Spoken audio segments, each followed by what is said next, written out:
Dengan berbagai macam capaian yang telah diraih, pemerintah Provinsi Sumatera Selatan menggelar syukuran peringatan Hari Jadi Provinsi Sumatera Selatan ke-78 tahun.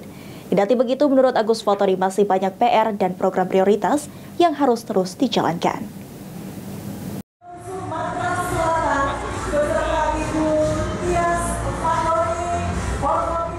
Bertempat di Gereja Agung Palembang pada hari Minggu 19 Mei 2024 malam, pemerintah Provinsi Sumatera Selatan menggelar malam syukuran peringatan Hari Jadi Provinsi Sumatera Selatan ke-78 tahun.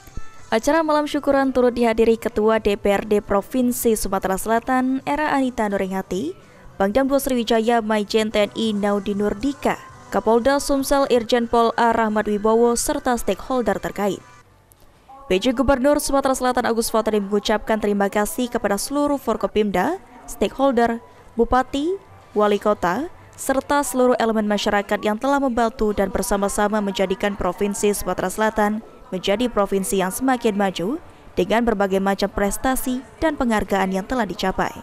Dengan capaian yang telah diraih Sumatera Selatan saat ini, Agus Fatori kemudian menyebut pekerjaan rumah yang perlu dikerjakan seperti program prioritas untuk penanganan inflasi, penanganan stunting, dan menuntaskan kemiskinan ekstrim. Dalam rangka syukuran, kita bersyukur hari ulang tahun Sumatera Selatan yang ke-78.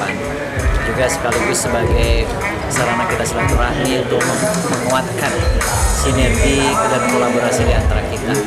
Saya menyampaikan terima kasih atas semua peran serta dari seluruh elemen masyarakat dan pemerintah yang bersama-sama sehingga membuat Sumatera Selatan seperti saat ini. Banyak kemajuan yang sudah dicapai, prestasi, penghargaan, ini tentu berkat kerjasama kita semua. Selain itu, pemilihan kepala daerah atau pilkada serentak yang akan dilaksanakan pada tanggal 27 November mendatang harus berjalan dengan aman, lancar, dan sukses dengan terus menjaga iklim yang kondusif di Provinsi Sumatera Selatan. Eki Saputra, PAL TV.